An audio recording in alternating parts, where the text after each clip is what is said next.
તો સુરતમાં મહિલા ડોક્ટરના આપઘાત મામલે નવો ખુલાસો થયો છે। 28 વર્ષીય ફિઝિયોથેરાપી ડોક્ટર રાધિકા કોટડિયાએ 9મા માળેથી કૂદી આપઘાત કર્યો હતો। પોસ્ટમોર્ટમ દરમિયાન જાણવા મળ્યું કે રાધિકાએ કૂદતા પહેલા કાફેમાં અનાજમાં મુકાતી ઝેરી ટીકડીઓનું સેવન કર્યું હતું અને મોતનું ચોક્કસ કારણ જાણવા વિસેરાના સેમ્પલ તપાસ માટે મોકલાયા છે। પોલીસે પરિવારજનો અને મંગેતર કિશનથી પૂછપરછ શરૂ કરી। બંને વચ્ચે નાની નાની બાબતે ઝઘડો થતો હોવાથી રાધિકાએ વોટ્સએપ પર ન કહેવા વિનંતી કરી હતી।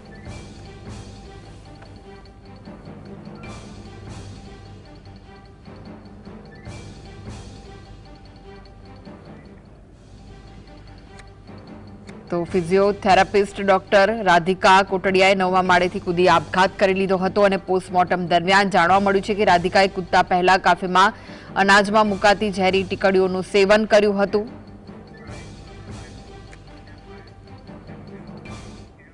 તો આ વિશે જ વધુ માહિતી માટે જોડાઈ ગયા છે સુરતથી સંવાદદાતા સાહિસ। જે રીતે આ સમગ્ર મામલો સામે આવ્યો છે, પોલીસે પરિવારજનો અને મંગેતર કિશનથી પૂછપરછ શરૂ કરી છે। શું વિગતો બહાર આવી છે?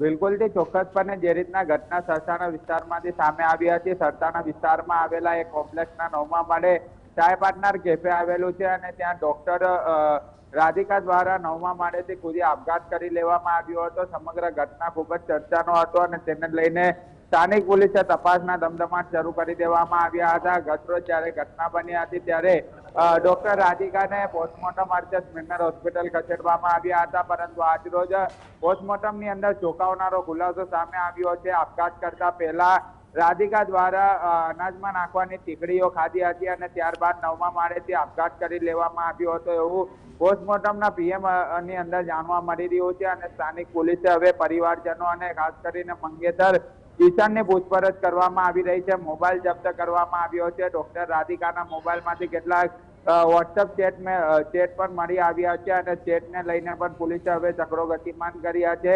સમગ્ર ઘટનાની વાત કરવામાં આવે તો હાલ તો સરસાણા પોલીસ દ્વારા સીસીટીવીના આધારે તપાસના ધમધમાટ શરૂ કરી દેવામાં આવ્યા છે। વિગતવાર વાત કરવામાં આવે તો જે ડોક્ટર રાધિકા છે તે ઘરેથી કહીને નીકળી હતી કે યોગી ચોક જાઉં છું, એટલું કહીને નીકળેલા બાદ અને ત્યારબાદ ચાય કેફે પર ગઈ હતી। ત્યારબાદ ચાનો ઓર્ડર પણ આપવામાં આવ્યો હતો। 20 મિનિટ સુધી તે મોબાઈલમાં જોઈને ચેટ પણ કરતી હતી અને ત્યારબાદ અચાનક જ અનાજમાં નાખવાની જે ટીકડીઓ ખાઈને આપઘાત કરી લેતા એક ચર્ચાનો વિષય બન્યો હતો। હાલ તો સ્થાનિક પોલીસ એટલે સરસાણા પોલીસ દ્વારા હવે મંગેતર કિશન અને પરિવારજનોની પૂછપરછ કરવામાં આવી રહી છે।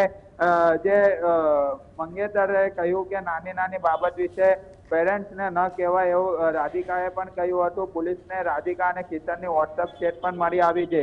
ડોક્ટર રાધિકા કોટડિયા અને મંગેતર કિશન વચ્ચે નાની નાની બાબતે ઝઘડો પણ થતો હતો, એટલે જે રીતના ડોક્ટર રાધિકાએ કિશનને અવારનવાર કહ્યું હતું કે નાની નાની બાબતે ઘરે ન કહેવું જોઈએ। ખૂબ જ ગંભીર બાબતને લઈને હાલ તો ડોક્ટર રાધિકાએ આ પગલું ભર્યું છે, પરંતુ સમગ્ર ઘટનાને જોતા સ્થાનિક પોલીસ હવે તપાસ કરી રહી છે અને સીસીટીવીના આધારે આની અંદર સમગ્ર ઘટનાક્રમમાં કોણ આરોપી છે તેની પણ તપાસ કરવામાં આવી રહી છે। જી આભાર સાહિસ સમગ્ર